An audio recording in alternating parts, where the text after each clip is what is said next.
అందరికీ నమస్కారం. Welcome to icon politics. నమస్కారం మేడం సునీల్ గారు. నమస్కారం అండి. సార్, కొత్త ప్రభుత్వం వచ్చినప్పటి నుంచి ఒక్క కాగితం కూడా బయటకు వెళ్ళకూడదు మంత్రుల పేషీల నుంచి అన్నారు. అలాగే వ్యవహరిస్తున్నారు. చూస్తా ఉంటే రోజుకొకటి, అంటే రోజుకు ఒకటి లేదా రెండు మూడు శాఖల నుంచి బయటపడుతున్నాయి.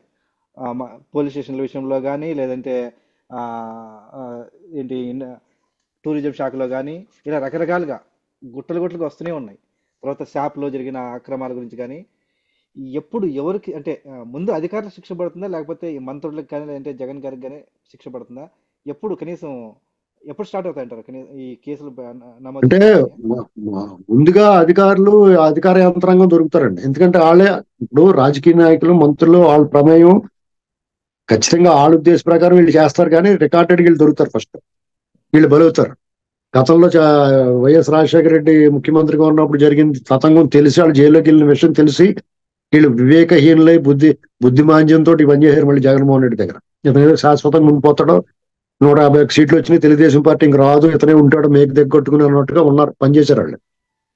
పోలీసు వ్యవస్థ అయితే అచ్చంగా జగన్మోహన్ రెడ్డికి పోలీసు ఉన్నతాధికారులు మెజారిటీ జగన్మోహన్ రెడ్డికి బూట్లు నాకారు ఓ రంగం చెప్పాలంటే.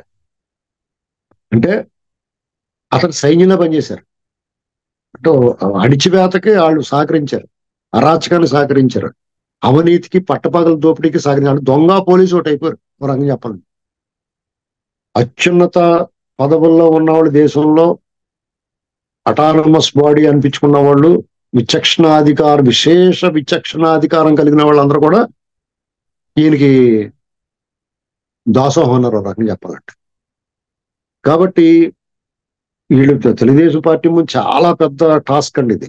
వీళ్ళందరినీ ఇప్పుడు వాళ్ళు ఏం చేస్తారు, అధికారులు మెల్లమెల్లగా ఎవడో ఒకరిని పట్టుకుని, సపోజ్ చంద్రబాబు నాయుడు గారు తెలుగుదేశం పార్టీకి వ్యతిరేకంగా పనిచేసిన బీజేపీలోనూ లేకపోతే తెలిసిన వాళ్ళు ఉంటారు, తెలుగుదేశం పార్టీలో కూడా తెలిసిన వాళ్ళు ఉంటారు, వాళ్ళని పట్టుకుని దూరేస్తారు మళ్ళీ వచ్చేసి మెల్లమెల్లగా. ఇప్పుడు వంగలపూడి అనిత గారు హోమ్ మినిస్టర్, ఆవిడ్ని తెలుగు మహిళా అధ్యక్షురాలుగా ఉన్నప్పుడు ఒకడు సోషల్ మీడియాలో విపరీతంగా ట్రోల్ చేశారు.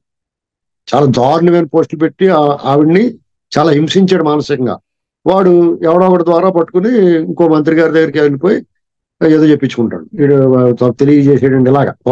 ఒక్కొక్క రకం అన్నమాట. అధికారులు కూడా అంతే. ఈ అన్నిటిలోనూ అన్నయ్యే ప్యాకెట్ అన్నట్టు, తమ్ముడే ప్యాకెట్ అన్నట్టు ఉండాలి. వీళ్ళ శిక్ష విషయంలో ఎక్కడ కాంప్రమైజ్ అవ్వకూడదు ఎవరు అనుకుంటున్నాను. ఎందుకంటే ఒకవేళ ఇది ప్రత్యేకించి లోకేష్ గారు రికార్డులో ఉన్నారు ఇదంతా. అలాగే పవన్ కళ్యాణ్ గారిని హింసించిన వాళ్ళు, బీజేపీ వాళ్ళు ఎవరిని వదిలిపెట్టకూడదు. వీళ్ళు మాక్సిమం వీళ్ళకి దారి ఎక్కడ దొరుకుతుందంటే బీజేపీ వాళ్ళ ద్వారా రావడానికి ఉంటుంది ఎక్కువ, అంతే. మిగతా వాళ్ళతో ఉండదు సాధారణంగానే. ఒకవేళ ఎవడన్నా ట్రై చేసిన వాడు కూడా మనం వేలేయాల ఈ టైప్ చేసిన వాడిని. ఎందుకంటే అటువంటి చీడ పురుగుల్ని ప్రవేశపెట్టకూడదు. శాశ్వత బహిష్కారం ఉండాలి, సమాజం నుంచి వాళ్ళు దూరంగా పెట్టాలని.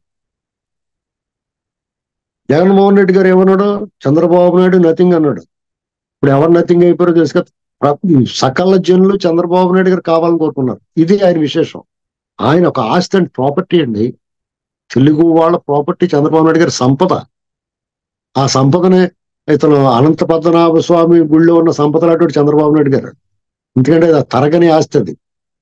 ఆయన ఎప్పుడు వచ్చినా ప్రజలు హాయిగా గుండెల మీద చేసి పడుకుంటారు, ఎందుకంటే ఆయన చేతిలో భద్రంగా ఉంటామని. జగన్మోహన్ రెడ్డి ఒక్క రోజున మనశాంతిగా ఉన్నాడు ఎవడన్నా, వాళ్ళ పార్టీ వాళ్ళు కూడా మనశాంతిగా లేరు. ఇక విశేషం ఏంటంటే విచిత్రంగా ఆయన మనశాంతిగా లేడు, ఆయన పార్టీ వాళ్ళు మనశాంతిగా లేరు. ఆయన మద్దతు ఇచ్చిన పిచ్చోళ్ళు ఉంటారు కొంతమంది, వాళ్ళు తప్ప. వాళ్ళకి ఒక రకమైన డ్రగ్ తీసుకున్నవాడు ఏదో లోకంలో ఉంటాడు, అలా ఉండరు అంతే. జగన్మోహన్ రెడ్డి అనేటువంటి చాలా చెడు ప్రభావం, ఆరోగ్యం పాడు చేసే డ్రగ్ లాంటి చంద్రబాబు నాయుడు గారు ఔషధం లాంటి, పునరావాసం రీహాబిలేషన్ చేసి లాంటి చంద్రబాబు నాయుడు గారు. ఇది వాళ్ళ ఇద్దరి మధ్యన డిఫరెన్స్.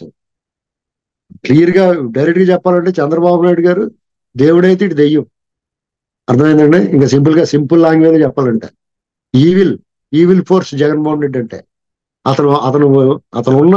అతను పరిపాలించి వెళ్ళిన ఆంధ్రప్రదేశ్ హంటెడ్ హౌస్ లో మారిపోయింది. దెయ్యాలు ఉన్న ఇంట్లోకి ఎవడన్నా వెళ్తాను భయపడతారు కదా, అలా ఉంది. ఎవరన్నా పెట్టుబడిదారులు రావాలన్నా, ఎవడన్నా ఏదైనా చేయాలన్నా కానీ దెయ్యాల కొంపలోకి వెళ్ళాలంటే భయం వేస్తుంది. అలాంటిది ఇప్పుడు ఏం పర్లేదురా బాబు, దీని అంతా ప్రక్షాళన చేసాం అని చెప్పేసి అన్నారు. అందుకని ఆ దెయ్యానికి సంబంధించిన వాళ్ళని, ఆ ఈవిల్ ఫోర్సెస్ అన్నట్లు బయట తోలేమంటున్నాను నేను. వాళ్ళందరినీ సీసాల్లో పట్టి బంధించి సముద్రంలో పడేయాల, ఏదో దీవిలో కొట్టుకుపోతాయి. ఇది చేయాలి అర్జెంటుగా. మీకు జగన్మోహన్ రెడ్డి గారు మీరు ఏమి అధైర్య పడకుండా, అతను లెక్కలేని నేరాలు లెక్క పెట్టడానికి లెక్కలు సరిపోటు క్యాల్కులేటర్ ఉండాలి ఆ లెక్కెట్టాలంటే. అన్ని తప్పులు చేసేట్టు వాళ్ళ మంత్రివర్గం, అతనికి సహకరించిన అధికారులు, ఈవెన్ సోషల్ మీడియాలో పనిచేసే వాడితో సహా ప్రధాన మీడియా, ఎలక్ట్రానిక్ మీడియాలో ప్రధాన మీడియాలో పనిచేసే వాళ్ళు కూడా నేరస్తులు అయిపోయారు అతని దెబ్బకే. వాళ్ళందరూ గజగజ వణికేస్తున్నారు ఇప్పుడు. దిక్కుతోచని పడితే ఎవడ అందుబాటులో లేరు వాళ్ళకి. ఎవరు కాపాడాలో తెలియట్లేదు వాళ్ళకి, ఎవరు కాపాడతారో తెలియట్లేదు. గతంలో అయితే సెంట్రల్లో మనకి ఏదో బలం ఉందని అనుకున్నారు. ఇప్పుడు ఆ పక్కన ఉన్న కేసీఆర్ పని అయిపోయింది. పైన కేంద్రంలో కూడా వాళ్ళ వైపున లేరు వాళ్ళు. అది వాళ్ళ దిక్కుతో ఇప్పుడు ఇటలీ గట్రా పారిపోవాలి వాళ్ళు. ఇజ్రాయెల్, ఇటలీ, దుబాయ్ గట్రా పారిపోవాలి. ఇక్కడ ఉండటానికి చాలా ఇబ్బంది పడతారు వాళ్ళు. వీళ్ళేమో వాళ్ళకి మళ్ళీ చంపడాలు నరకడాలు చేయరు, కానీ వాళ్ళు మాత్రం పట్టేసి లోపల పడతారు. గ్యారంటీగా వాళ్ళ ఆస్తులు రికవరీ చేసుకుంటారు, ఏమీ మిగల్చరు. ఎవడన్నా తప్పించుకున్నాడంటే అదృష్టవంతుడు. తప్పించుకొని ఇవ్వకూడదు ఎవరినండి.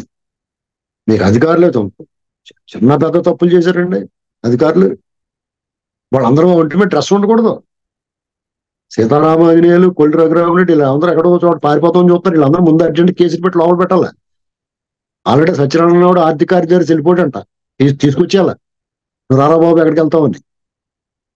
చేసిందంతా చేసి అప్పులు తెచ్చి డబ్బులంతా ఏమైంది ముందు లెక్క చెప్పి కదులు ఇక్కడి నుంచి అని చెప్పాలి.